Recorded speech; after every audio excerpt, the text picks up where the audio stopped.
नमस्कार, मैं हूं दीक्षा और आप देखना शुरू कर चुके हैं 4 PM गुजरात। दोस्तों, गुजरात की राजनीति में इन दिनों गर्मी तेज है क्योंकि आम आदमी पार्टी के राष्ट्रीय संयोजक अरविंद केजरीवाल एक बार फिर गुजरात में दिखाई दिए हैं। वे इस बार किसी चुनाव अभियान या रोड शो के लिए नहीं आए थे, बल्कि एक सीधी और गंभीर प्रेस कॉन्फ्रेंस के लिए आए थे। इस प्रेस वार्ता में उनके साथ इसुदान गढ़वी भी मौजूद थे, जो गुजरात में आम आदमी पार्टी का बड़ा चेहरा बन चुके हैं।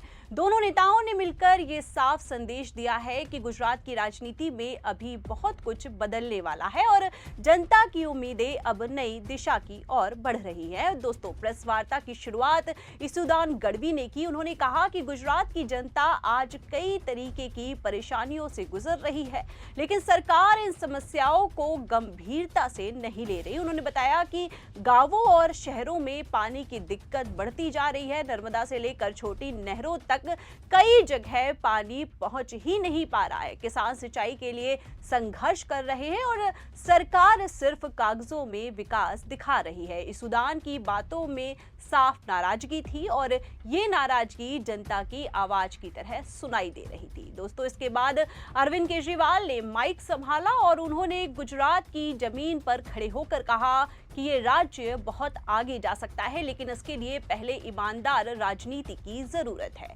उन्होंने सरकार पर आरोप भी लगाया कि जनता के पैसे से होने वाले कामों में भ्रष्टाचार रोकने की कोई कोशिश नहीं होती है। उन्होंने कहा कि दिल्ली और पंजाब की तरह अगर सरकार ईमानदार बने तो हर नागरिक को बेहतर सुविधा मिल सकती है। उन्होंने दोहराया कि आम आदमी पार्टी का मकसद राजनीति नहीं, बल्कि जनता की सेवा है।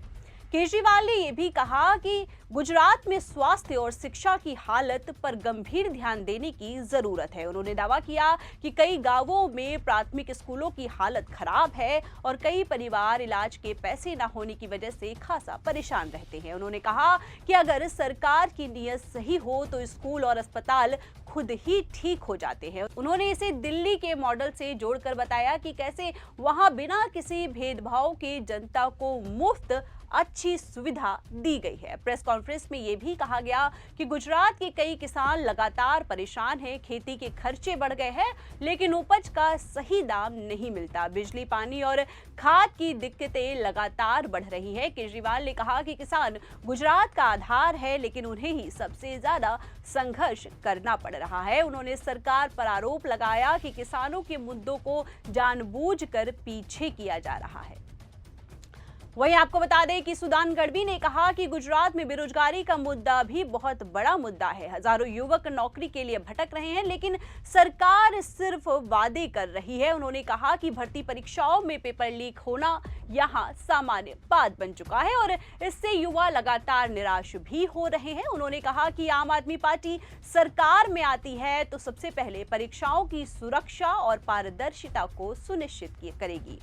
वहीं आपको बता दें कि प्रेस वार्ता में एक महत्वपूर्ण बात यह भी रही कि दोनों नेताओं ने कहा कि गुजरात में विपक्ष को कमजोर करने की कोशिशें हमेशा से होती आई हैं, लेकिन इस बार जनता खुद बदलाव का मन बना चुकी है। उन्होंने दावा किया कि लोग अब ऐसे नेताओं को चाहते हैं जो बोलने के साथ काम भी करे। उन्होंने कहा कि सिर्फ भाषण से कुछ नहीं बदलता, बदलता है काम और ईमानदारी से।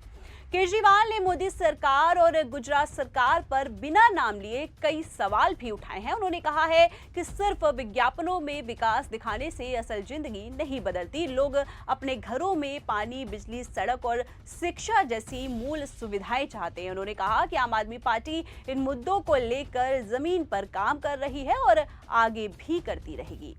एक पत्रकार ने पूछा कि गुजरात में आपका भविष्य क्या है। केजरीवाल ने जवाब दिया कि भविष्य जनता तय करेगी और जनता इस बार बदलाव की तरफ खड़ी दिखाई दे रही है। उन्होंने कहा कि पार्टी का उद्देश्य सिर्फ राजनीति नहीं, बल्कि एक ऐसा सिस्टम बनाना है जिसमें आम नागरिक को सम्मान और सुविधा मिले।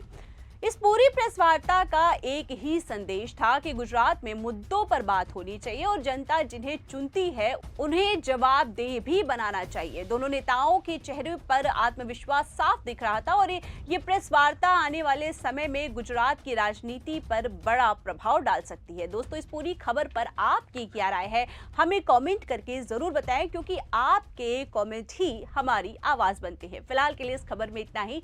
ऐसी ही तमाम बड़ी अपडेट जानने के लिए लगातार बने रहिए 4 PM गुजरात के साथ। आप हमारे साथ जुड़ते हैं उसके लिए आपका बहुत बहुत धन्यवाद। नमस्कार।